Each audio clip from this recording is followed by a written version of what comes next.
सरकारकडून ठेकेदारांचे कोट्यावधीचे बिल थकीत, कंत्राटदार आक्रमक. सरकारकडून गेल्या 7 महिन्यापासून राज्यभरातील शासकीय काम करणाऱ्या ठेकेदारांची कोट्यावधीची बिले थकीत आहेत. ही बिले तात्काळ मिळावीत या मागणीसाठी आता कंत्राटदार आक्रमक झालेत.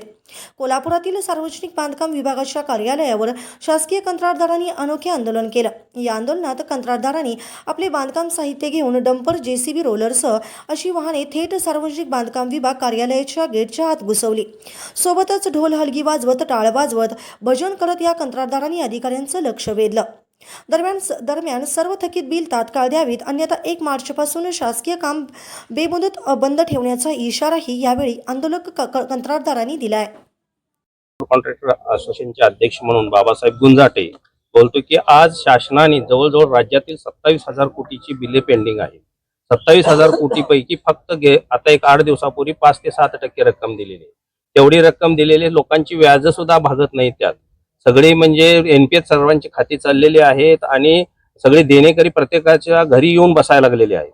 तर ही 27,000 कोटीची देणी लवकरात लवकर शासनाने द्यावीत अशी आम्हाला त्यांना सर्व ठिकाणी आज अधीक्षक अभियंत्यांच्याकडे निवेदन दिलेलं आहे. 21 तारखेला चीफ इंजिनियरांच्याकडे निवेदन देणार आहोत. 24 तारखेला कलेक्टर साहेब आणि पालकमंत्र्यांच्याकडे निवेदन देणार आहोत. आम्ही सर्व आमचे बांधकाम मिनिस्टर यांनाही भेटून निवेदन देण्यात आलेलं आहे. वित्तमंत्री अजितदादा यांनाही निवेदन देण्यात आलेलं आहे. सर्वांना आम्ही निवेदन, आमचे पालकमंत्री असतील चंद्रकांत दादांना दिलेलं आहे, मुश्रीफ साहेबांना दिलेलं आहे. सर्वांना आम्ही निवेदन दिलेले आहे.